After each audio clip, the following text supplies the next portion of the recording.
Airport information, Mike. Wind at 320 degrees at 6, temperature 5. Strip's where I'm gonna land. Only the word is crash.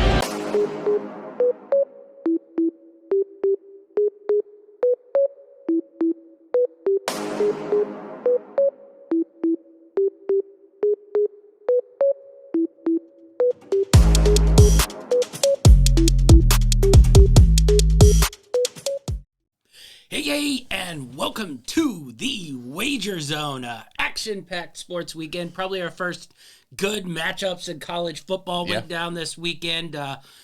Really good NFL action. I liked the NFL this weekend. A lot of different things to talk about, and then some things to talk about in soccer. As always, we'll recap a little Champions League that went on during the week. You probably caught us on the last show as we were watching it while recording.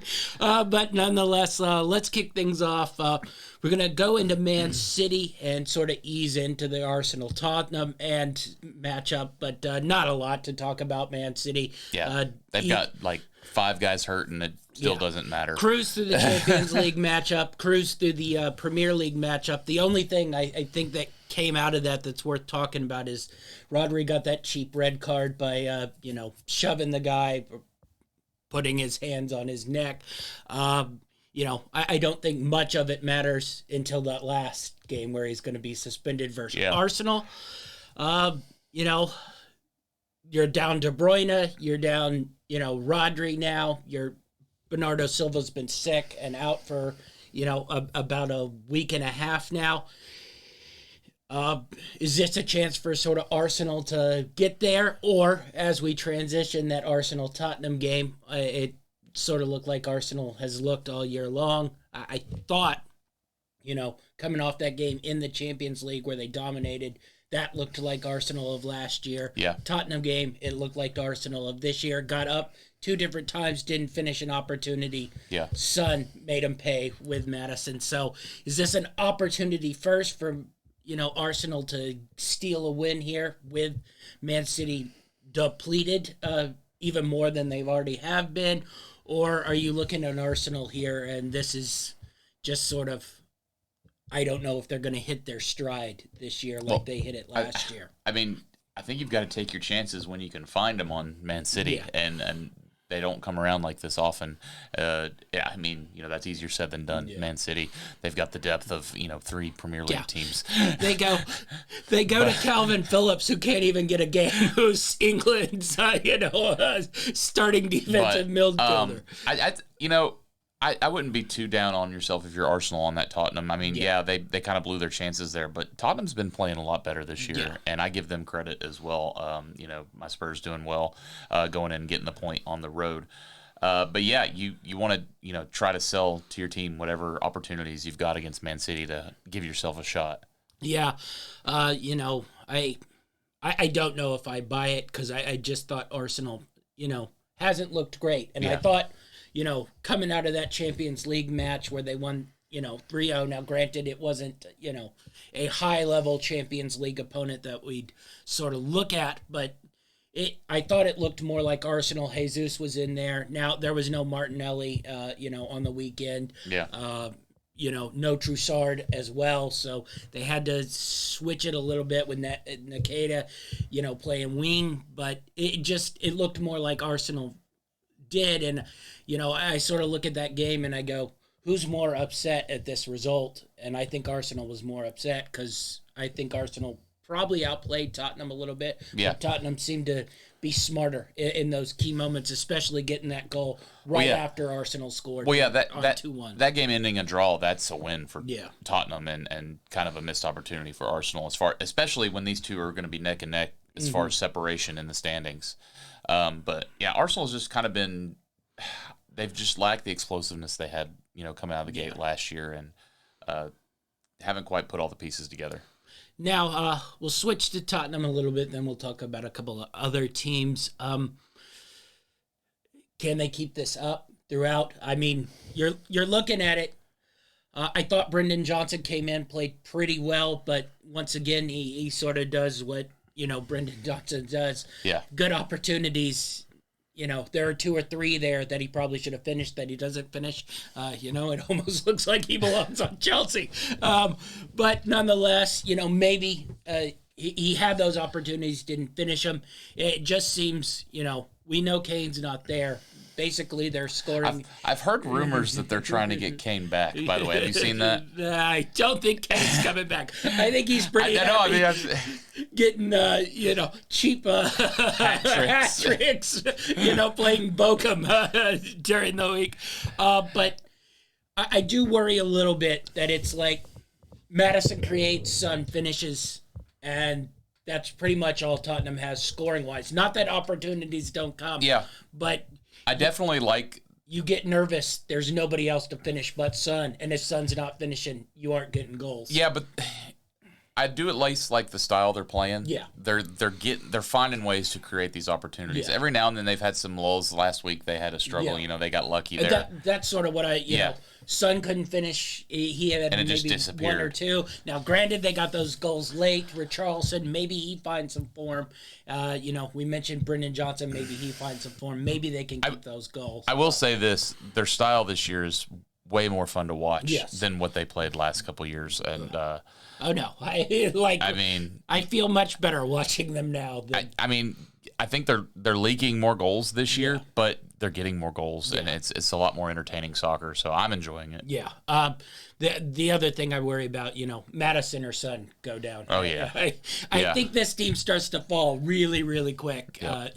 But nonetheless, Arsenal continues to stay there. Last question on this. If I said who is more of a threat to Man City this year, Liverpool or Arsenal, which one would you go? We aren't going to talk Liverpool. They cruised to their normal sort of, 3-1 victory. Liverpool. I think so, too. I just think they've got things figured out a little bit more. Yeah. They know their identity. Arsenal's kind of in no man's land right now. They're sitting... They sort of want to be defensive, but they aren't quite good enough to be a defensive team. So they got to push forward on offense, but they don't quite have the finish. They haven't found the finishers like they found last year. Liverpool's just like, we'll give you a goal, we'll answer with 2. Yeah, correct. And with the way that front line hums, it's always 2 and sometimes 3. We're gonna have our obligatory Man United talk.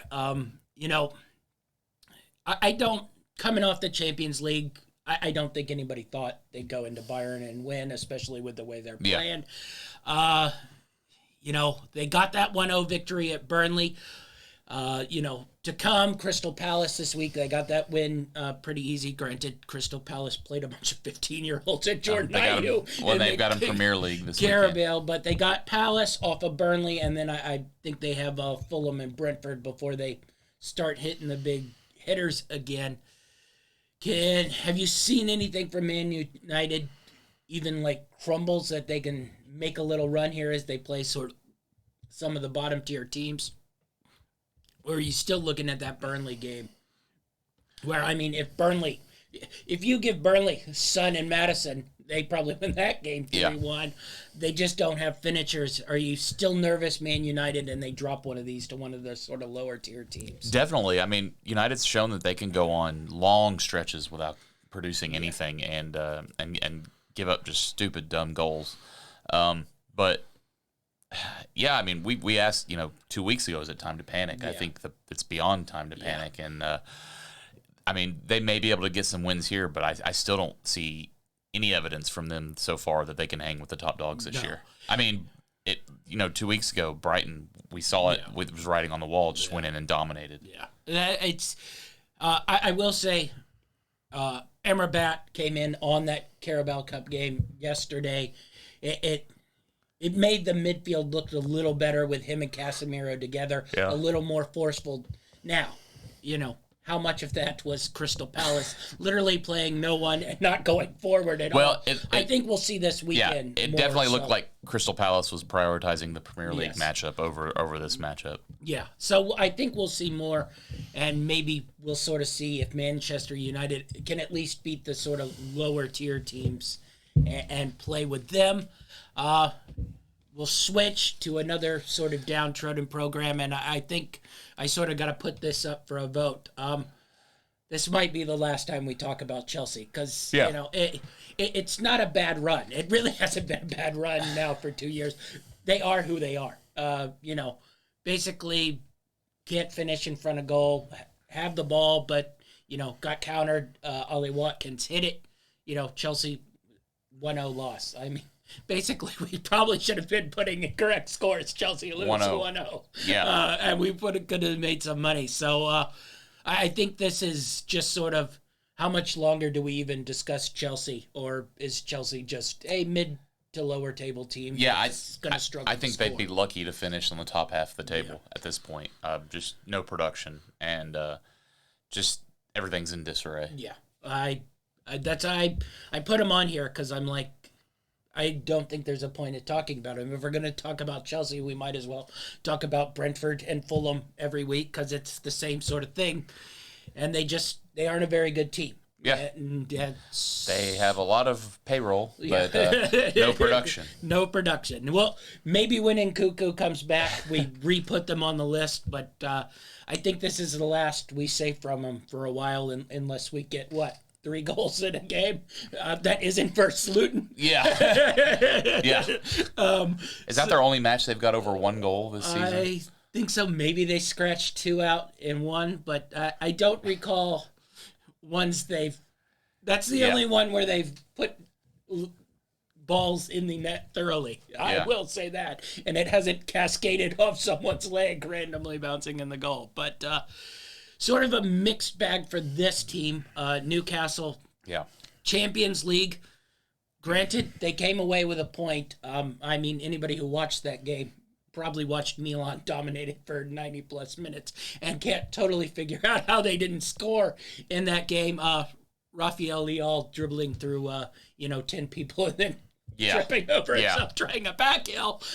Part of it, but I guess you can say good week for Newcastle. That point's a big deal, even if they didn't play well in that game. We talked about it last week. They scratched that 1-0 win, and then this week they got Sheffield and basically got the freebie 8-0. The whole lineup got a goal. Yes, pretty much so. 8 goals, 8 different people score them. Is this sort of a Newcastle turnaround, or is it Champions League bit of luck to go 0-0 and you walk into Sheffield and Sheffield basically hopeless here? Yeah, I don't know. I maybe they just saw this as an opportunity to maybe hopefully build some momentum into the Premier League. Like, hey, let's get some goals across in this. We know we can do that, and maybe they'll give us some confidence moving forward. Carabao Cup matchup about to kick off as we're recording this. How much are you looking at that as... I don't know. Newcastle might take it more serious than Man City, but Man City's always taken these cup competitions pretty seriously. Do you look at this game as, let's see if Newcastle can fight here, or do you sort of just scratch it off as sort of a mid-level cup competition, and then let's see if they can sort of beat Burnley on the weekend to get themselves, 9 points in 3 weeks here? Yeah, I think they're going to probably hold back a little bit in this Carabao Cup. And I think the other problem is Man City's got so many guys down that they're actually going to play a good bit of their starters, the regular starters today. You'll see probably Holland play the first half at least, and then Alvarez will come in behind him. So you're going to have some tough guys to defend up front. But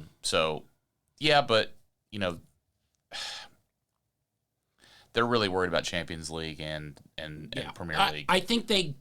I think focus-wise, getting that point in the Champions League, now Milan has to come to them. I think we saw, PSG, despite what you randomly see probably effort-wise in the French league, when they want to play, they can play.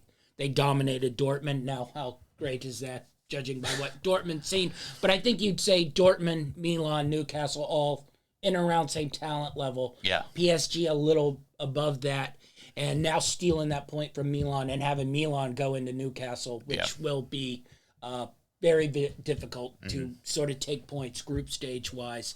I think that gives them a little bit of a leg up here, and maybe to get into the knockout stages of Champions League, see how that focus goes. They're in a sort of soft window here in after their tough window. They opened really rough. And see if maybe they start to kickstart here and find their rhythm here. Certainly over the weekend, the Sheffield, the ill that cures all. I think the team that almost had Tottenham. Yeah, that's a you look at that and you don't quite know where to think because Tottenham needed 2 goals in the 98th and 101st minute from a guy who's everybody's hating, and then come back the next week and Newcastle puts 8 on them with 8 different scores. But we'll switch to La Liga here, and Barcelona. Real Madrid, I think you can say sort of mixed bag, but it sort of flipped a little bit here. Barcelona had a couple really, really good offensive games in a row. But then La Liga, Celta Vigo, really, really lucky to come away with a 3-2 They messed around and about lost that thing. Basically played like garbage for 80-plus minutes of that game. Celta Vigo just sort of melted down there. Probably would have been a good live bet. Yeah. And then Barcelona midweek, Mallorca, same sort of thing. It just, we talked about it. It seems to come full circle from last year where they could barely score, could defend and keep teams out, and Barcelona's winning 1-0. And everybody's going, this isn't the fun kind of Barcelona we're used to.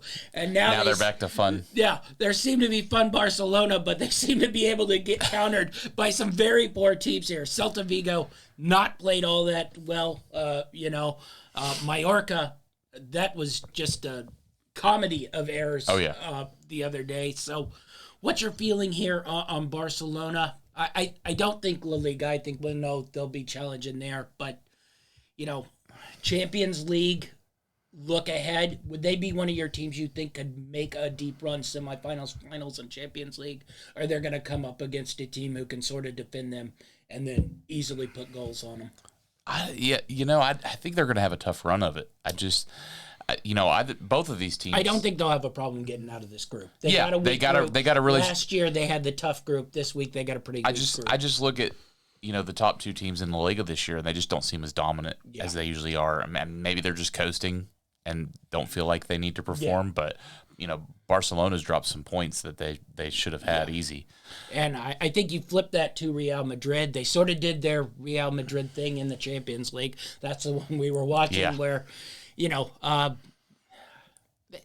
they dominated Union Berlin pretty good for much of it, but they gave up those counters, couldn't get the goal. Then, of course, bounces to Jude Bellingham, gets the finish in the 94th minute.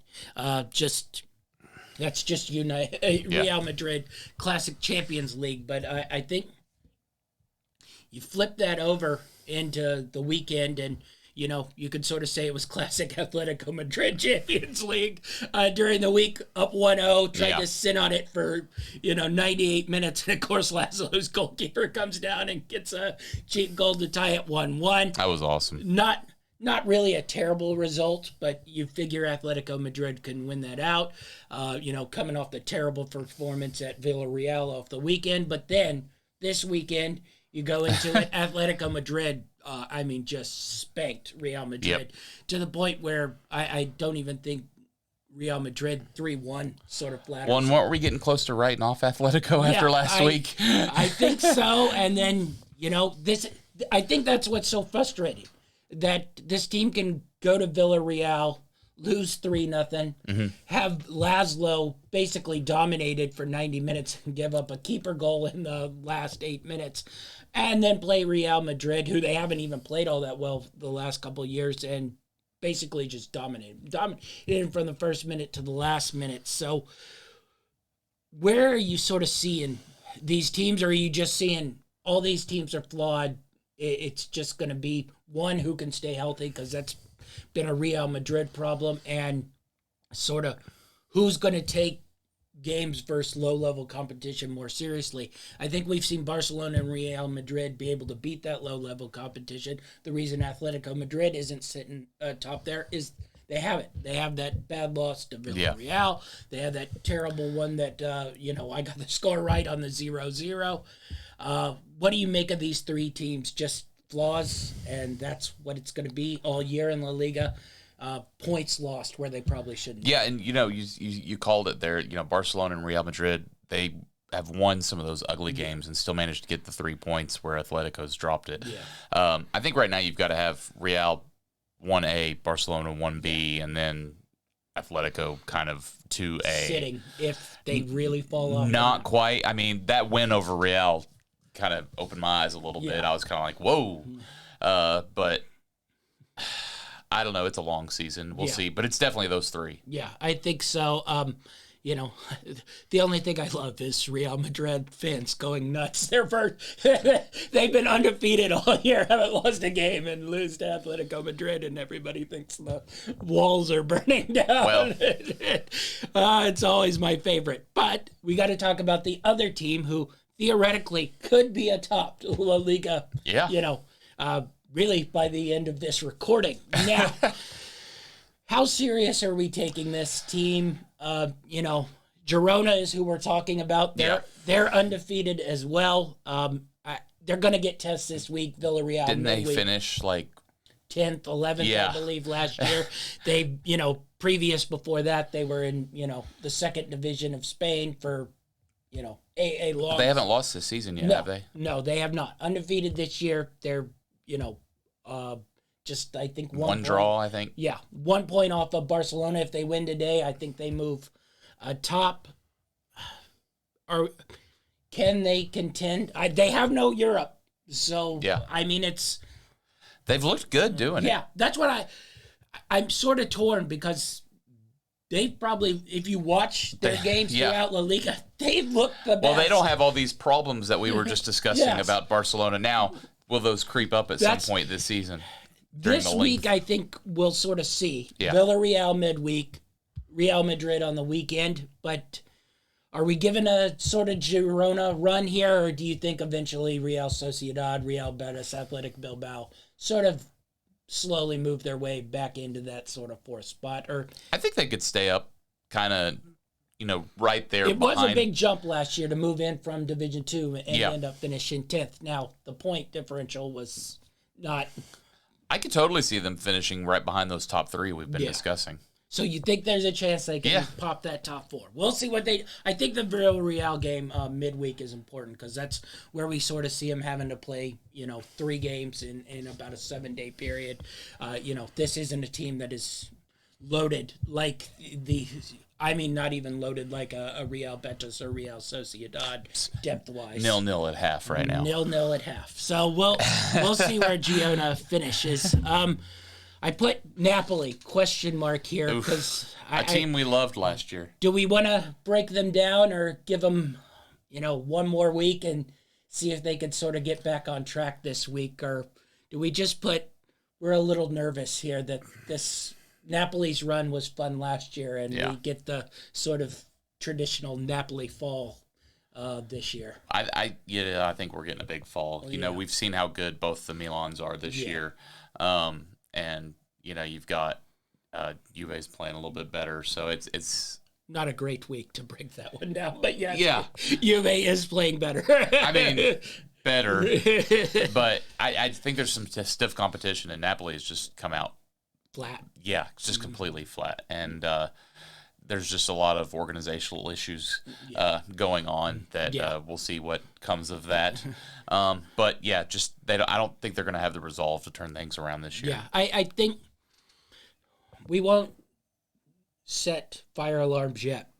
But I think if the rest of this week turns out, we probably move them up to the top of the show and be like, where is this team going to end up finishing here in Serie A? But a team that was in the semis of and Champions League probably should have been in the final. The whole problem was they had Serie A wrapped up basically by the end of the World Cup. So I put them on there because I'm not quite in push the panic button, but my hand is like hovering. Like there have been a lot of draws to a lot of low-level Serie A teams. I think you can go ahead and push the button. I think the writing's on the wall for them. Granted, my thoughts on this game before the Victor Osimhen news broke and I started to read. Now everybody's getting peeved off there. So if they don't have him, that becomes a little more weird. But we'll transition to college football here because I think a good weekend, an entertaining very weekend. good football. Lots of.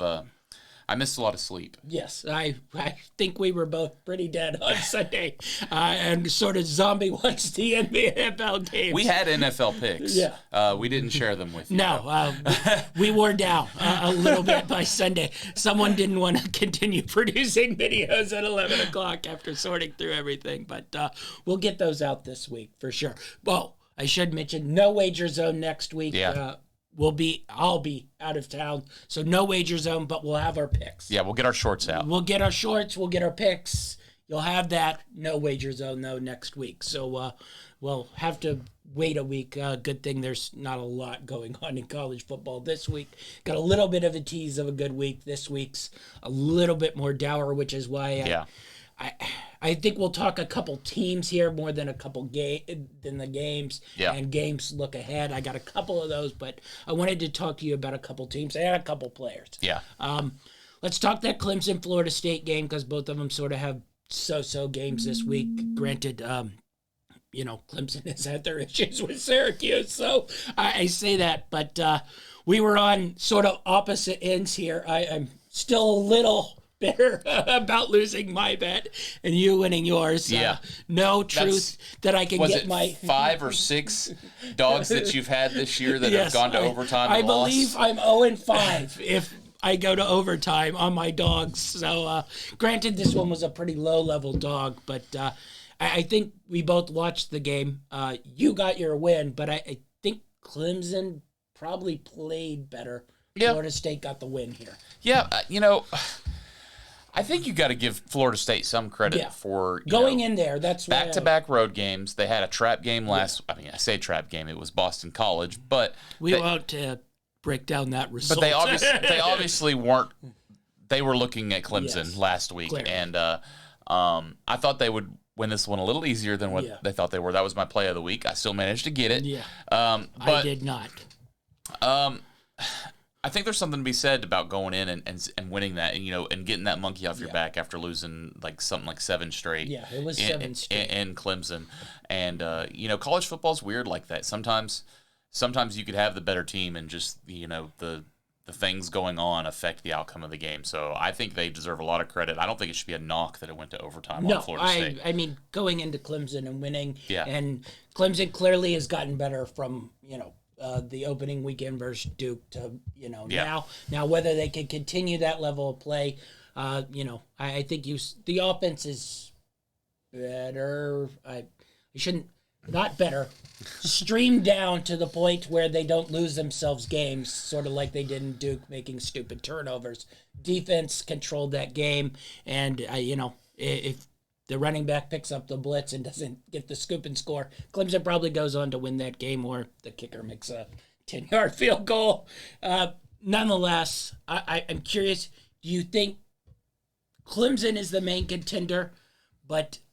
Or I think we've seen enough from Miami now that they'll at least, in that rivalry game, will be a matchup. But the other one, I think we have to start taking Duke serious. Oh, yeah. I mean, they're putting 35, 40 points on everyone they play and have literally dominated. If their name wasn't Duke and it was one of the big boys, they'd probably be a top 5 team with the way they've thoroughly kicked everybody's ass. They've got a really big kind of benchmark game coming up this weekend against a non-conference opponent in Notre Dame. And I think they're hosting this one. They are. So, they could come out and really shock the world, I think, if they get this win. Yeah, I'm curious, how Notre Dame reacts in that game. It could be a bad draw for Duke, getting Notre Dame on the bounce back, because Notre Dame may come out trying to prove a point. But I'm also curious how many points. If Duke can score on Notre Dame, we just watched Ohio State not be able to score on Notre Dame. Now Notre Dame couldn't quite score on Ohio State, but some of that was their own doing. And but I'm curious to see how many points, because granted, not a name, but I think we got to start taking them seriously by the scores. I've seen, and I think Miami certainly their offense looks really, really good. Defense, I think, is sort of in between, but I'm curious if we get Miami, Florida State late in the season here. both with really, really big records if we get a really good game there. But let's move to a Big Ten game. I think we'll probably talk more about Penn State here because I'm curious how serious you take them. Do we need to talk about Iowa if they don't score? Well, how shocked are you at the score line? Because we talked a little Iowa, and we think they're probably easily the best team in the West. I thought Wisconsin played their best game on Friday versus Purdue. But, Penn State's defense looks legit good. They were able to score 31 points on this Iowa team, but some of that was their defense creating offense. How much do you sort of push? You were big on Penn State in the preseason. How much, after watching Ohio State, we'll get to them, after watching Michigan, how legit do you think Penn State is even more here as a contender in that division? I think it kind of helps out and supports my early season prediction. I think if you look at all the Big Ten teams right now, Penn State's probably the most well-rounded of the teams. Ohio State, they held Notre Dame, but they could barely move the ball until that last drive of the game. I mean, they got it when it mattered, but their offense was atrocious. Well, it helped that they only had 10 guys on the field twice and then sat back in a 30-yard deep zone on 3rd and 19 and didn't pass rush. Yeah. We'll get to that game in a second. Yeah, but I think you've got to look at Michigan. They haven't found the mojo that they've had. Harbaugh's been out. I don't know how much of that makes an impact. But they haven't got their groove that they were rocking last year. And if they don't get that back soon, I think Penn State might be able to take down some of these big games. I'm starting to sort of push towards Penn State. Now, whether I can push past my coaching deficiencies. Yeah, it is James Franklin. This is, they haven't had a close game, and that's where I become James Franklin nervous. I assume Ohio State and Michigan will be close games, and that's where I get a little nervous. Speaking of Ohio State, Notre Dame, 17-14. I thought a really, really good game. Ohio State didn't impress me, but I did thought it was impressive that they were able to pull out a 17-14 game. This isn't a game they usually win. Maybe they shouldn't have won, but they did win. So what'd you make of this Ohio State-Notre Dame game? Yeah, I think it's hard to say because you expect this Ohio State offense to be just juggernauts. They aren't, but I think they got lucky. In years past, I don't think they ever would have been able to hang in a 17-14. I think they got a little lucky, but I also think Notre Dame basically blew every opportunity they had to win the game. There was opportunities being served left and right, and they couldn't take them and close it out. But that's more of a knock on Notre Dame than a props to Ohio State here. I think the better team lost, I think. Yeah, I think so as well. If I said Ohio State and you said third best out of the Michigan Penn State, I don't think that would be that shocking. And that last drive was just some of the worst defensive coaching I've seen. Yeah. I mean, they went into don't lose mode, gave up ridiculous third and longs, and then 2 plays in a row while they had timeouts in their pocket had 10 guys on the field at a goal line stand. You just can't do that, and that's all coaching. I can accept the sort of last one because I think they thought they were going to pass and. Legitimately, they didn't need that extra defender because I think they thought they were just going to run that same play they ran before. So, what I don't excuse is that 3rd and 19 after they'd sit 4 and 5 guys that whole series, backed them up to 3rd and 19. Yeah. Just had rushed. I think they only rushed 2 on that play. Just had rushed 6 guys on a blitz that forced that incompletion or intentional grounding play. Next play, safety's corner sitting 30 yards, sitting at the end zone. I get you don't want to get beat over the top, but you can't do that. And essentially, they rushed 2. A third guy came after, the quarterback had been sitting in the pocket for 25 seconds. I don't understand why you switch your defense. Or maybe you sit in that soft zone, but at least, send 4 or 5 guys to at least make the quarterback move off his spot. Because then you're just tossing it up, and you're basically tossing it up to one of the best receivers in the country. Oh, yeah. So it just didn't like those decisions at the end that sort of cost Notre Dame. Now, I will say, one loss to Ohio State does not end your season. No, I don't think so, especially a game that ended basically on the sort of last And they've got play. big games against other big opponents that so they can get that momentum I'm not back. writing Notre Dame off, especially from what we've seen from all the other college teams. I think it's a very open year. I think we're going to get losses in the Pac-12 because all those teams are really, really good. We'll talk about some of them here in a second. probably get some Big 12 losses. I think so for sure, and you're definitely going to get SEC losses. We've already sort of seen that. Yeah. So I'd be curious if somebody ran the tables this year. Maybe somebody squeaks out, but I think the Pac-12. I mean, there are way too many good teams, and if you're playing those, you're going to have a bad day and lose to somebody. I think Florida State's probably got the best shot. Yeah, I think they do, but we already mentioned it. They struggled with Clemson. They struggled at BC. Still got Miami and Duke. We'll talk about the game later, but Louisville is throwing up 60 points every week. Maybe Louisville is good too. So let's talk Oregon here, and really I just want to talk Bo Nix because I think we've both been down in previous years, but it only took him 7 years to become a good college football quarterback. I must say, I've never seen anything like this where literally I didn't think the guy could move the ball at Auburn to the point where what I watch now, I'm like, I legitimately would take him in the first round of the NFL draft if I was sitting in those mid-teens with what I've seen. He throws the ball well, reads the field well, can get outside the pocket, can stay in the pocket. Can move. He's totally different than what I've seen at Auburn. So what do you make of this sort of transformation of, is it just a complete indictment of what Auburn was? Or... Well, it's got to be a little something to say of, Pac-12 defenses versus SEC defenses. That's a big difference, I think. I think it is, but I mean, legit. Coaching. When he was at Auburn, both of us laughed because we didn't. He couldn't throw the ball. His only sort of skill set was legit take the snap and run up the middle and use his large body. And now he can sort of do everything. And just sort of, I'm like, I think this dude's like a legit NFL quarterback now, so I got to eat some crow.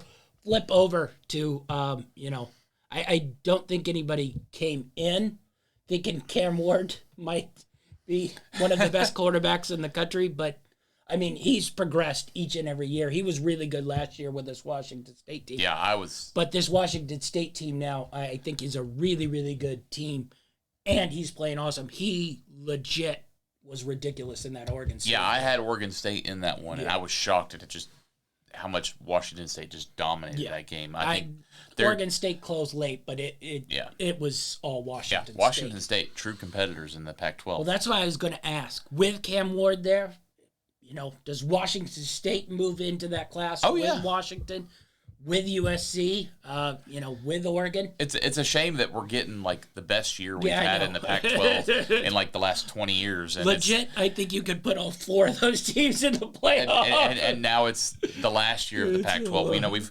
We've been dealing with just one or two good teams in the Pac-12 for so long, and now we've got 6 or 7 teams that could legit compete for the title. Legit, Utah and UCLA. I offensively was not a show, but I think you watch either of those teams defensively. Yeah, Utah's probably got the best defense in the country. Yeah. UCLA couldn't do anything, and UCLA's defense wasn't far behind. Yeah, USC's got an amazing offense. Washington has what seems to be an unstoppable offense. Washington State's offense looks great. Yeah, Oregon's State, good on both sides of the ball. And Oregon State's a good football team that I think, like legit, Oregon State might have finished 8th in this conference, and it's like, well, it's not really a bad 8th. So I'm really, really impressed with Cam.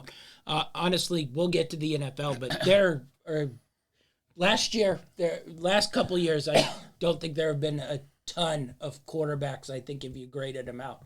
But this year, there could be 7 dudes, I think, legit, who could hover around worthiness of taking in that, first round of the NFL draft. Cam Ward being one of them. I was amazed at what he did in that Oregon State game. Couple teams I just want to talk about here. Michigan's sort of first test-ish. Did you watch any of that game? I watched a little bit of it because I was curious. I didn't catch this one. Offense just looks rugged. Defense looks slow start. Yeah, defense looks contenderable. Offense, I still, the score they didn't cover. I will say that. Yeah. Rutgers undefeated on the cover. We thought that 24 was quite a bit. Yeah, and it turned out to be they could manage 30, and a lot of that was late sort of garbage time. This was a sort of gross game. I guess they passed their first test, but I'm still a little worried offensively whether they can generate the same sort of points they did last year. Yeah, I think they're going to struggle with that. It still may be enough to get by Ohio State, but like I said, Penn State, they've got a well-rounded offense. I'm curious how much they're going to score on Penn State now. I tell you what, if I'm getting points with Penn State when that game comes around, I'm going to be taking. Well, I might do all Lions. Total point line of under 20 in that one. I don't know if anybody's going to be able to score on that Michigan-Ohio State game. Yeah. I mean, that's going to be a low-scoring game. Yeah, I don't. The offenses just don't look great right now in the Big Ten. I think they can. Other than maybe Northwestern, who somehow is throwing up large play totals. We won't get into Minnesota. Granted, I think Michigan might have penciled them as a tough game at Minnesota in 2 weeks, but I don't know if that's quite it. Let's switch to Alabama. I'm a little interested here because I think I've watched a couple games now where I think Alabama's sort of found their defense. Now, I don't know if they can hit it versus, high leverage passing teams like Texas, but I don't know how many teams have receivers, 3 straight guys who can sort of do what Texas did. Yep. I watched a lot of that Ole Miss, and they couldn't move the ball really at all on this Alabama team. And maybe do we go back to a circa 2010 defense Alabama and run power team where basically every game is, 2013, 23. They don't ask the quarterback to basically do anything. Score is I think low. the biggest thing is ask the quarterback to not make mistakes. Yes. Because they can win games as long as he doesn't do that. I think because, even if you look at that Texas game, those 2 interceptions that Milroe threw sort of flipped that game. And he doesn't make those. I don't know if they win. But certainly a tighter margin again. Well, how many, especially the early championships that Saban won, like you said, 2010, we had game manager quarterbacks. Yeah. We had A.J. McCarron and the guy, the first one. The SEC Network guy. McElroy was in there. McElroy. And then the one before that. These were guys that were not elite quarterbacks. No. They just didn't make mistakes, and that's really when you've got a defense like Alabama, that's what gets it done. Yeah, definitely so. So I'm a little interested in under the radar sort of Alabama here and whether they can maybe sort of sneak their way through. And I think everybody's sort of off them after the Texas game, and then the sort of bad showing versus South Florida. And we just found out today A&M starters out for the rest of the year. So I sort of border on how much that factors. But I didn't put that game on our list. Did you want to touch on the A&M Auburn game? A&M went in and took care of business. It wasn't pretty, but no, it sort of looked like 2 mediocre SEC teams. Yeah. But if you look at the West, I think it's Alabama, Ole Miss, Auburn, and they just beat. Or not Auburn, LSU. Sorry, that's what I meant to say. And they just beat Ole Miss. Yeah. So it's going to come down to LSU. They seem to be sneaking. And if they can work their way in there and then get that Georgia game, I don't know how much we trust Georgia's offense. I don't know if we're even going to know. Well, they don't play in regular season. It'd be an SEC championship game if they beat Georgia. That's what I have my radar up after watching that game versus Ole Miss where I was like, this is very...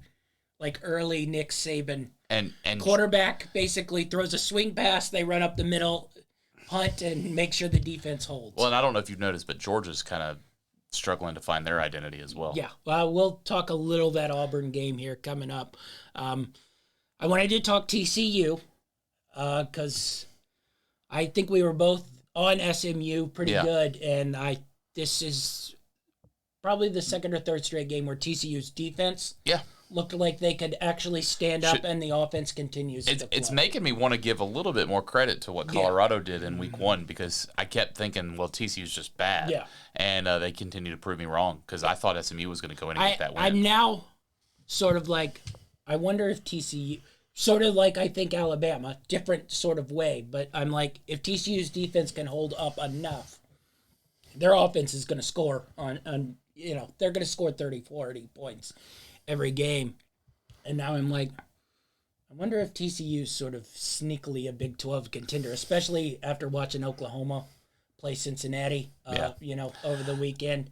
I'm wondering if TCU sort of slides its way up there as well after, just sort of that letdown at the start, but that win at Houston. Now, granted, Houston is what it is, but they shut that offense down. They shut Smooth's offense down where they couldn't move the ball. So if their defense is playing well, they're going to score points. So two teams I'm radar locking on that got written off early, and maybe at the end of the year when they're all sitting 10-1, it's like, oh, okay. Yeah. Well, and Bama goes through the rest of the season. Texas, their only loss. They're a playoff team. Yeah, definitely. And they played Georgia in the SEC championship game, beat them. And, I think if TCU were to run the slate, I think it sort of depends how the Pac-12 breaks down. Yeah. But I think they could talk themselves into it too. Now, I don't know if this continues on. We don't know how good SMU and Houston are, but to hold them under 20, which with this team, I'm like, maybe their defense is sort of back on track here where they can sort of keep the margins within, and then they can find their offense. Let's look ahead to a couple games this week. There were a couple that caught my eye. Friday night, really, the two games. So if you're watching college football, I think Friday night's your night. Louisville -3 versus NC State. I think NC State's sort of what we think NC State sort of always is. They will probably end with their 8 wins. They're not fun to gamble on, I'll tell you that. Well, you're the one that keeps gambling on them. I think they get their 8 wins. I think I threw them out last Friday night, too. Yeah, and they end up in their Florida bowl game, whichever random one it is, in Tampa or in Orlando. What do you make of this Louisville team? We touched on it a little earlier. They're scoring a lot of points. It's a coach we like. Should we throw them in sort of legit ACC contender, or are you sort of still in wait-and-see mode? Well, I mean, we'll see a lot this Friday night because NC State's, despite their offensive struggles, they do have a pretty strong defense. Yes. So if they could slow this Louisville offense down a little bit, I think that'd give us a little bit more of an indicator. This is the biggest opponent Louisville's played this year, but it's also a big opportunity for them to make a statement. Yeah, I don't like overrating. They haven't played a real tough schedule, but I don't think we thought they'd be throwing up 50s 3 straight weeks in a row. I think we both thought it'd sort of take them a year or two before they sort of got this Braum offense down, and it looks like they're just sort of hitting the ground running. So my eyes are up on Louisville here, but my eyes are up. It looks like the casino eyes are up because this was one of the first ones I peeked at once I saw it, and then I went and looked at the spread, and I was like, oh. They're favored. They're favored. My head just went, oh. I was like, I could get Louisville plus here, and it was like, no. Well, mine was kind of on this next game we're going to talk about. I had that same reaction. Yeah. Utah goes to Oregon State. We talked about the Oregon State-Washington State game. Utah, legit, I think, we could talk probably the best defense, one of the best defenses in the country. Too bad they can't move the ball. Yeah, I think that is a problem. How much do you sort of look at them here going into Oregon State, who can move the ball? I thought DJ, sort of showed some of his Clemson traits in that Washington State game, but certainly Oregon State is not playing the type of offense that Washington State was back at home as well. Does Utah sort of manage to hold them down? Like, I talked about Oregon State might end up, sitting like, sort of dead last of the good team pack here, but they could, move up. What do you make of this Utah-Oregon State match? It's a big game for Oregon State, I think. Bigger for them than Utah. But, yeah, I was hoping for another situation where we go into Corvallis with Oregon State getting plus points. But, they're on it now. I think we've made too much money on that in the past that they're not going to let that happen again. They've also probably watched Utah's offense. Yeah. And have a sort of metrics that say... I think coming back home for this one is huge for Oregon State after a tough road trip to Washington State. And I think they may be able to come out strong here. I do like Oregon State to win this. I'm not a fan of giving up the points where I was hoping to get something even or even getting some points. So that kind of irks me a little bit. But until Utah shows me that they can score on a consistent basis. I mean, because even a great defense gives up 20 every now and then, and I think if Oregon State gets to 20, that could be enough. Yeah. Now, they keep teasing the Cam Rising return. I think that might flip things a little bit, but also I don't know how. Well, I was told he was going to be back last week, and it didn't happen. He's going to be back has been 2 or 3 weeks running. I'm now beginning to he was questionable game one, wasn't he? Yes. I'm beginning to believe that's a ruse where he's not really all that close back. It's not really something to blame. The man tore his ACL in January. And he's a mover anyway. So he never was just sit in the pocket, sling balls from the pocket. He was get outside the pocket and create havoc. So I'm not stunned that he hasn't, jumped back a return. But I don't know if that necessarily, his first game back, all of a sudden Utah's scoring 30 either. Now, granted, the quarterback play has been subpar, but I'm not sure just throwing Cam Rising back, 8 months off a torn ACL, they're going to start popping off their 30 and 40-point games, which they were doing at the end of last year. So I'm interested to see sort of where they... It's a big game for a tight top of the field in Pac-12. Yeah, definitely so. Let's move to Saturday. Couple games here. Big rivalry game in Georgia-Auburn. Did you sort of see enough from Auburn versus A&M where they could hang around in this game, or are they going to score 7 points and it's going to be 24-7? Yeah, I don't know if they've got enough. The spread line is, I thought, really, really big for a rivalry game on the road in Auburn. But I'm struggling to see how many points they can score. Yeah, that's what I was about to say. I'm worried that Auburn's not going to be able to come out. Like Georgia, South Carolina was able to come out to a good start because they've got a bit of an explosive offense. They got great wide receivers. But then it stopped being. Yeah, but then Georgia just said no and shut it down. But Auburn doesn't have those weapons that South Carolina has. And I don't like the 14.5 because Georgia hasn't been playing amazing, but they have been taking care of business. Yeah, it was one of those I saw, and I was like, rivalry game, and then I'm like 14.5, and then I'm like... Well, and this is one where that... How many legit points do I think Auburn can score? Well, this is one where that touchdown hook really is huge because 13.5, you're looking at this in a completely different manner, I think. I'm sitting like, can Auburn get to 13 points? I'm assuming Georgia, even with their offense poor, probably 24-27. So can Auburn sort of make it to 13? And I'm like, maybe. And you're like, can they get that late touchdown? But Georgia's been one of those teams who doesn't like to sort of be nice and give cheapy late scores. So I'm interested in this game because it's a rivalry game. And, Auburn didn't play good, but I didn't think they played atrocious in that A&M game. I still probably just am saying I don't know what to think of Auburn yet. They were not great in the Cal game, but they won it. Now, granted, Washington throwing up 60 on them now makes it look a little worse. But nonetheless, interested in that one. And then LSU Ole Miss. It's a big game. Yeah. What'd you make of... We talked Bama. What'd you make of Ole Miss in that game? It just sort of...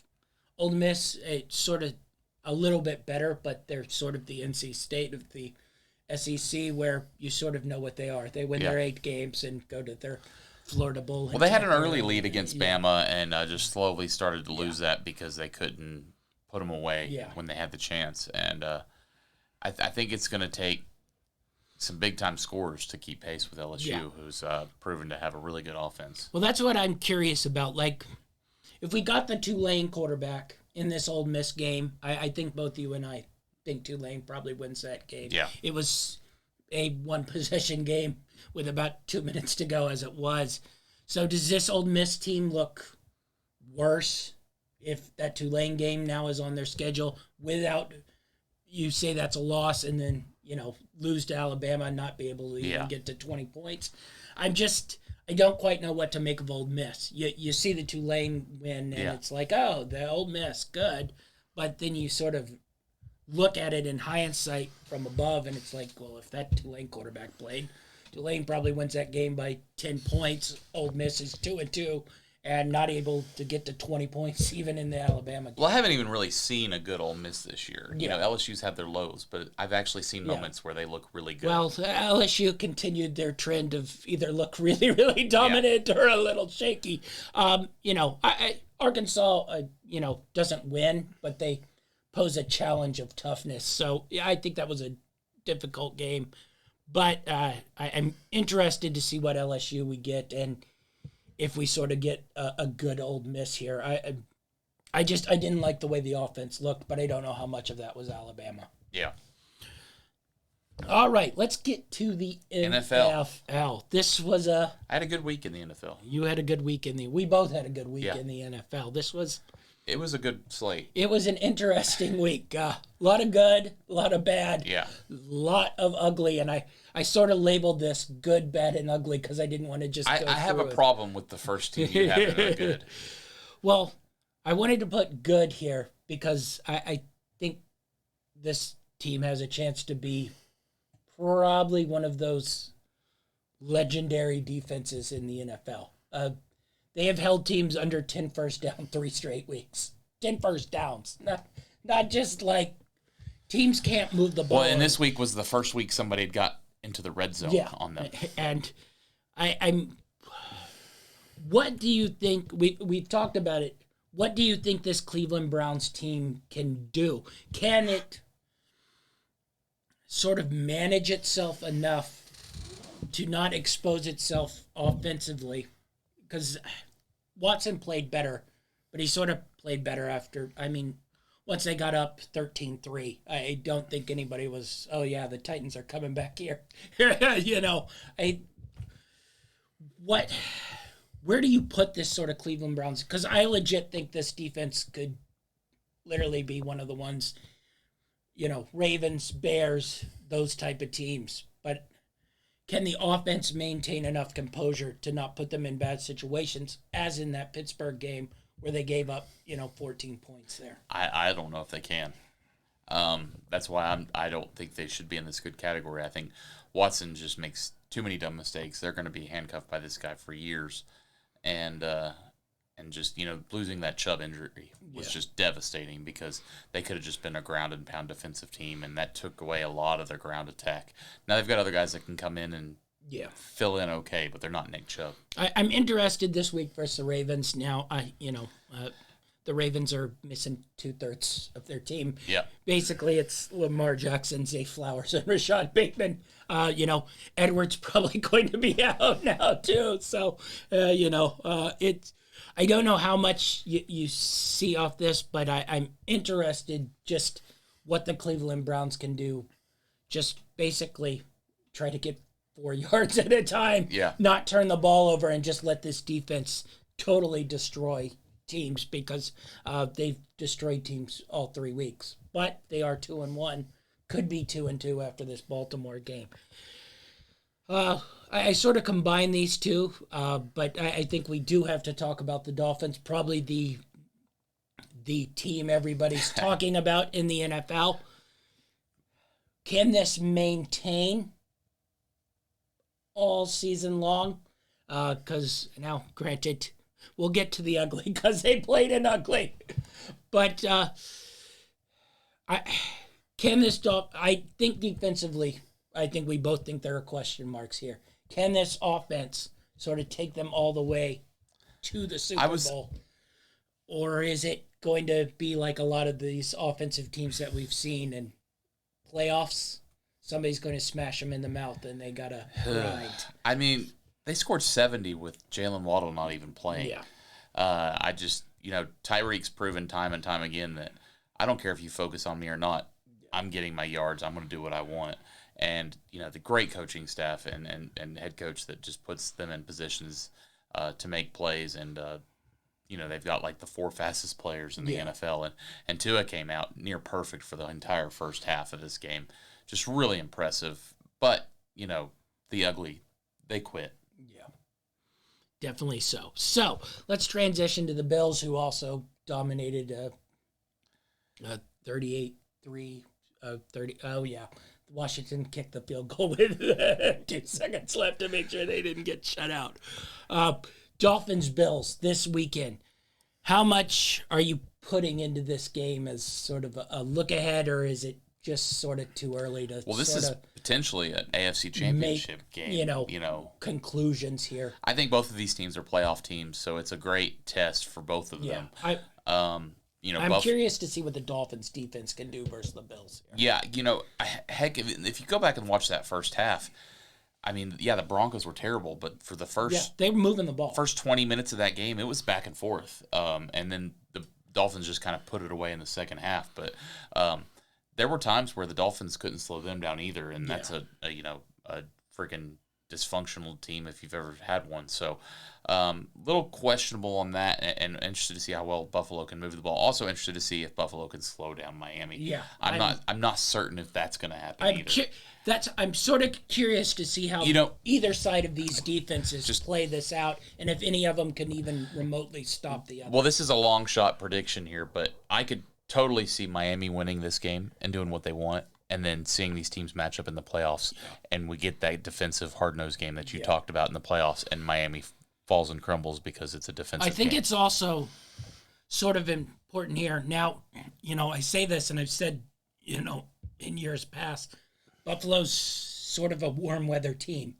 They play in Buffalo, but they're sort of better when the weather is perfect. But I know who is definitely a warm weather team, and that's Miami. And I think winner of this game sort of gets leg up in, home field advantage. For sure. I don't put since there's only one team that gets the bye, I don't look at that.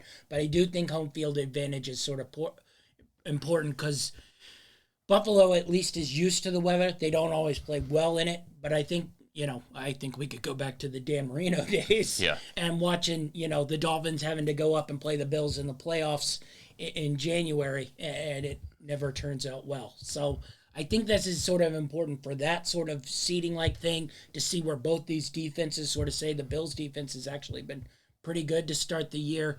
I think we both think the Dolphins' defense is a little light, so I think there's a little more importance than you'd think in sort of a weak sort of 4 type game here. Yeah, it's going to be a fun one. I'm kind of eyeballing the over. I'm not so certain. Picking one team or the other is going to be the right play here, but you are getting points with a team that just scored 70 points. Yeah. That's interesting. We had a couple interesting lines this week. You got the one that scored 70 being an underdog. You got the one who gave up 70 being a favorite in their game. Well, we'll get to that. I wanted to put the Steelers in here because I'm curious where you see the Steelers sit because they probably have the defensive MVP on their team. Yeah. And you got 2 weeks where they play the Niners and the Browns. I think if we were rating defenses, that'd probably be 1-2. And their offense didn't look great. Play the Raiders this week, a more, probably lower into, probably not bottom due to Bears, Broncos being teams with pulses, Chargers, Vikings. But it seemed like it was at least smoother. I wouldn't say good, but smoother. So after sort of 3 weeks, are we still thinking? I think we were both a little nervous after week 1, 2, but now that we see it versus sort of lower tier defense, we still think Pittsburgh can sort of contend here in this division, or are we still nervous about the offense? I think they can contend. They've got a better offense. Pickett hasn't looked good. Even versus the Raiders, he didn't look great. better where he wasn't making mistakes. I mean, they got the win versus the Browns, which was huge, and they've proven, that even without offense, they can win those divisional games. So I think they're going to be right in there. I don't know if they win the division, but I think they can get one of the wild cards for sure. Yeah, I think so. We'll see if this sort of offense can. A lot of this is just faith in Tomlin, Yeah, because he always figures out a way. I'm sort of hopeful maybe the offense. Yeah, I think we've written off. We thought maybe Pickett could be something elite, but I think at least this offense could grow to the point where it could get 24 points. I think they need some production in the run game too. Yes, that would help as well. Which it was at least a little better against the Raiders, but once again, you're sort of on both ends of the spectrum. Okay, you can't move the ball versus the Niners or the Browns. We understand, but you did sort of move the ball versus the Raiders. But what does that sort of mean? We need them to play sort of a mid-tier defense, Cincinnati or something, and see where that sort of falls to. Let's go to the bad. Okay. We aren't going ugly because I don't think we're going to, in 12 weeks go. Remember when the Cowboys fell apart and didn't win their 11 games on the season? But I think you got the playoff preview of what's going to happen here when the Cowboys get to the playoffs, which I think is the only thing that is important. I mean, does anyone care if the Cowboys win 11, 12 games in the regular season and then lose in the first or second round of the playoffs? It just it looked like every Dallas loss. It was very typical. Couldn't stop the run. Dak goes down there, throws a stupid interception to bring them back into literally 3 Cardinals. Everybody was all hyped. Is there anything different about this Dallas team? And now they're down without Diggs too. Which they lost Diggs, but you think Diggs plays that makes that big of an impact in that game? No, that they ran the ball. They didn't even throw it. So I think you just saw it. The pass rush becomes obsolete because the Cardinals, basically didn't even worry about it. They just ran off the edge, busted runs with Connor and Dobbs, and hit a couple quick passes there, and then let the Cowboys make mistakes. So, would you still put the Cowboys as sort of third? I think Niners, Eagles here, and I think everybody was sort of in a jumble there. Would you still put the Cowboys third, or would you throw somebody like Seattle or Detroit? I think they're all kind of in the same window right now. Seattle's shown me some bad stuff. Detroit's shown me some bad stuff. Yeah. But they've got some good stuff. But asking Detroit to win playoffs games also is a little dicey. But, this Dallas team, you said it, they look like there's a team that could look awesome and win 11 or 12, and then just when they meet up somebody with grit that wants to win, Packers, they lose. Yeah. Saints. I just, you look at this team having to play the Saints. Saints bully them up front. Yeah. Carr looks like garbage, but they find enough runs and 1 or 2 plays with Taysom Hill or Alvin Kamara or Olivier gets deep. They still got Jameis Winston. Yeah. Oh, they do have Jameis Winston. I noticed the one getting the snaps at the tail end there was Taysom Hill because we're scared Jameis was going to throw a pick. But I just, I think we all see sort of the Cowboys' future. They win 11 games and then playoffs, and they're done in the first or second round. Yep. Jacksonville. I talked to you. You kind of saw it coming all week because they tend to not play Houston well. So are we going with they don't play Houston well? They lost to the Chiefs. No big deal. I mean, you could say they didn't look great in that Colts game. They found a way to win it. Are you worried about the Jags here? Well, you should probably be worried about the whole of the AFC South once again. But are you worried about the Jags here, or is it just sort of something they don't play the Texans well? They've got plenty of time to right the ship because I think 8 or 9 wins is going to get you that division. Yeah. And as long as they're getting right by playoff time, they can compete. But I think they just lack a little bit of consistency on offense, and they don't quite have a strong enough defense. Yeah, I think we talked about it after just week a couple 1. pieces away. It's like the defense can look great, and then it can look horrible. It's a little like the Dolphins' defense, where it'll make a play here or there, but then it also will get carved to pieces by C.J. Stroud. I will say that C.J. Stroud, not just in this game. No. He's proven to be one of the better rookie quarterbacks so far. I think both him and Richardson have looked good. Yeah. Now, I am not going to go off the walls and start redrafting and being like Carolina, shouldn't have taken Bryce Young. The situations are much, much different. One, Carolina has no O-line. They have no playmakers, and, Carolina just somehow made themselves worse from the team that they were last year, even though they were. So I am not, I hate hearing, oh, Bryce Young's a bust. He's played 2 damn football games on a terrible football team, So, yes, Anthony Richardson and C.J. Stroud both look better, but I think if you looked at those teams, both those teams are better. Actually, the Colts might secretly be the best team in the AFC South. Yeah, that's true. Judging from what we've seen from the Titans and the Jags, and they already beat the Texans. So, I don't know if it matters who's playing quarterback, Richardson or Minshew. Let's go to the ugly here. I just put this game because I think we knew. Yeah. Well, craziness was going to occur. Well, all 4 of these teams are about to play each other this week. So we're going to go from 4 winless teams to 2. Yeah. Chargers, Vikings. Which ends up on the crazier side of the spectrum. Because the Chargers basically did what they do. Sort of semi-dominated the game, but it's close. Mike Williams and Keenan Allen had 400 yards receiving and Williams left through the third quarter. Out for season again. But then, of course, their insane of a coach, for some reason, decides to go for it. I don't know. Up for 4th and 1 on their own 24-yard line with, if the Vikings had, timeouts and you had timeouts, but the Vikings had no timeouts. So why you don't punt the ball and make the Minnesota Vikings, a team who never makes a clutch drive in their life, come down and go 70 yards and score? One will never know. Yeah. But per the Vikings and never make a clutch drive, somehow managed to get the ball to the 8, decided not to spike it, then blame their fans for making too much noise. And Kirk Cousins first a ball into, it wasn't even 3 people. It was about 7 people. And T.J. Hawkinson's outstretched hand saying it's picked off.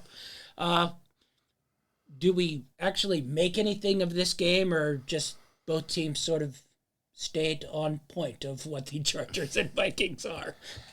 Yeah, I think you hit it on the head there with both teams just kind of staying with what they've been doing. The Vikings last year, they found ways to win these games, and they're not this year. But the Chargers, I think if you're a Chargers fan, I think you're definitely ready to move on with your coach, and it's almost unfortunate they won this because I know. It buys him a little bit more time. Well, my best was they started dropping the analytics of it, which was my favorite, which was 88% that they won if they went for it and 81% if they punted. And I was like, well, did you factor in the handing off to the third string running back on your play call here? Or was it just 88 that you give the ball to a third string running back on 4th and 1 on your own 20? I don't know what to make of these teams. I pretty much put them in irrelevancy. I said the Chargers probably make their 4-game winning streak run. But now Mike Williams is gone. Yeah. Keenan Allen continues to amaze. But how banged up is he going to be if he has to, haul in 17 balls? Well, he's done it the past 3 years. And 200 yards. So, Eckler hasn't been back. They're sort of pretending like he's always. It's a Cam Rising thing where they're, he's questionable, and then never plays. So I think the Vikings are for sure pretty much wrapped up and done. But Chargers got this win. They play your Titans. Can they put together 2 wins here and sort of throw themselves back in here? I think writing them as an AFC contender is totally out of the question, though, don't you think? Oh, yeah, for sure. I just think they lack the Say they fire their coach and we get Kellen Moore. Do you I mean, they have pieces on that team. That's what's so frustrating. I think the Williams one hurts a lot. There may be some moves to be made, though. But, the guy's a genius. He called it, the Vikings. He knew the Vikings were going to force the interception because Kirk Cousins does what Kirk does. Let's go to the really bad here. Bears. Oof. I mean, I did say last week I thought the Chiefs were an elite defense. It continued to be proven. Fields continues to be disappointing. I don't know if this was the front office's fault that he couldn't even throw for 100 yards in a football game that was 41-0. So you assume you can just check down underneath and manage yourself to 100.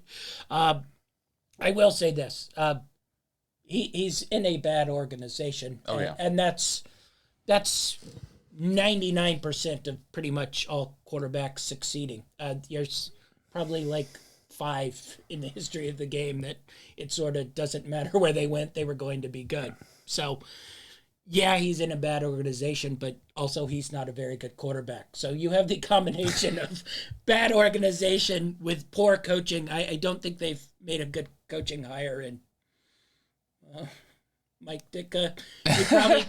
You probably can go Levy Smith. He did get them to a Super Bowl with Rex Grossman. So bad all around. Anything to salvage here from the Bears? They do play Denver, who we're about to get to.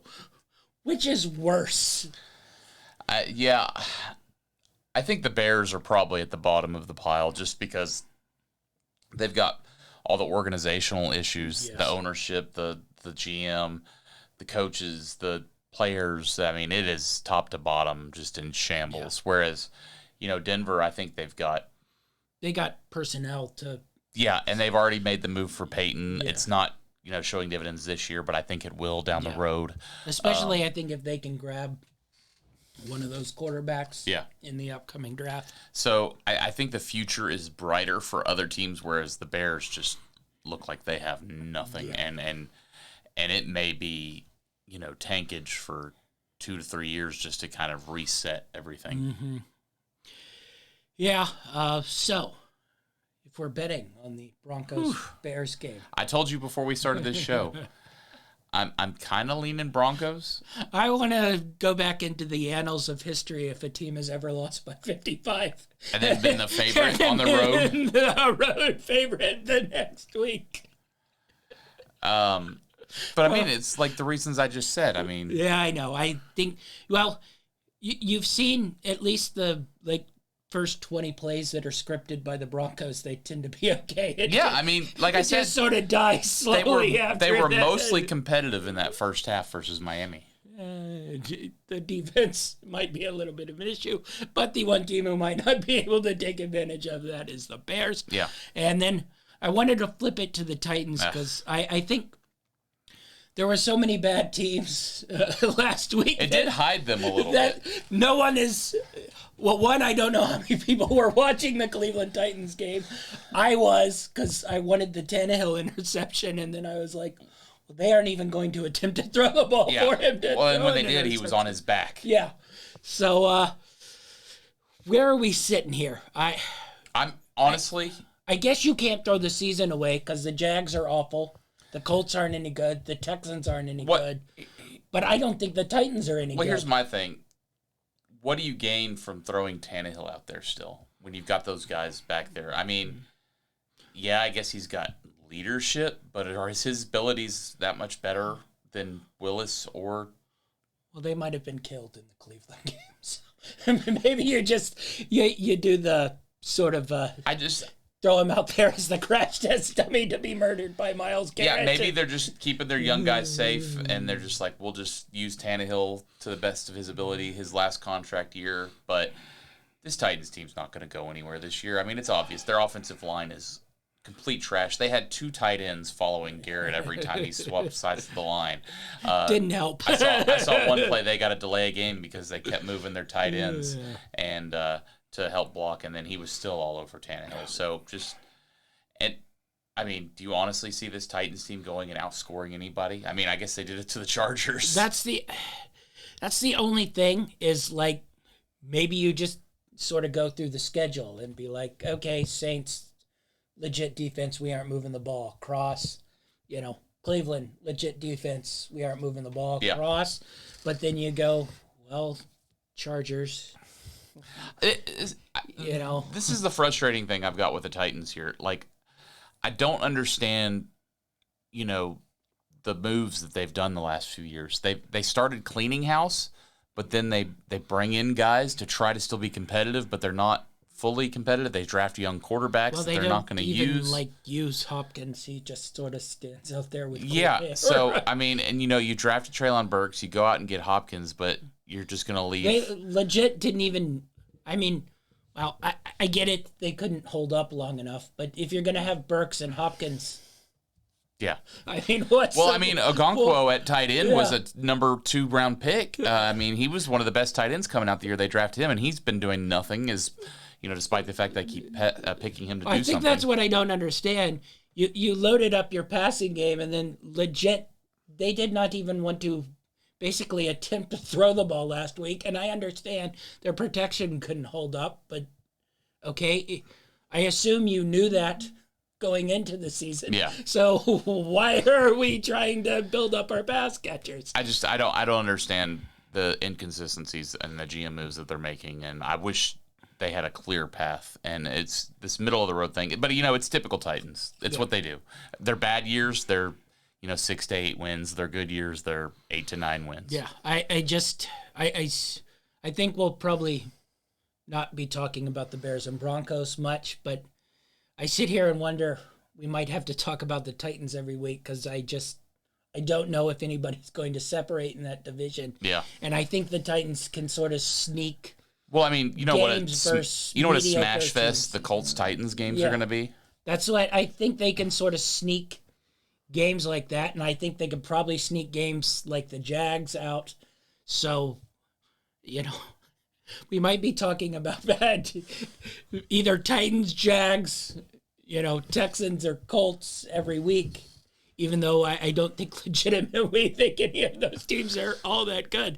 2 of them at least have rookie quarterbacks and one has a semi-promising young quarterback. But, I don't know quite what to do here because, I could easily see them winning this weekend and being 2-2, and then you're like, well, how do we write them off and not talk about them? They're sitting 2-2, and they're probably atop the division. So, it's just one of those weird things. NFL. You never quite know what's going on, but always fun to watch. All right, that's our show for the week. Be sure to be on the lookout. Girona, winners at Villa. Real.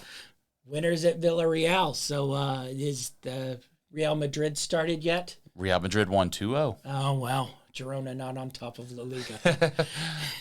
We'll see if they can be on top of La Liga next week. Anyway, all our picks upcoming later this week. We'll have college football, soccer, NFL. Be on the lookout for that. Once again, no show of Wager Zone next week. We'll get picks out. But we'll have our picks out. Hopefully all 3 big-time sports. Hopefully all 3. We're going to try to get those done by Saturday. We've come to the conclusion that anything left for Sunday is probably not going to make its way out there. So Saturday, we'll definitely have picks out Friday, Saturday, and get you that next week as well. Just no Wager Zone. So be on the lookout for that. Like, subscribe, and definitely watch. Yeah. That's our show, and we're out. This is Stapleton Airport information, Mike. Wind at 320 degrees at 6, temperature 5. Strip's where I'm gonna land. Only the word is crash.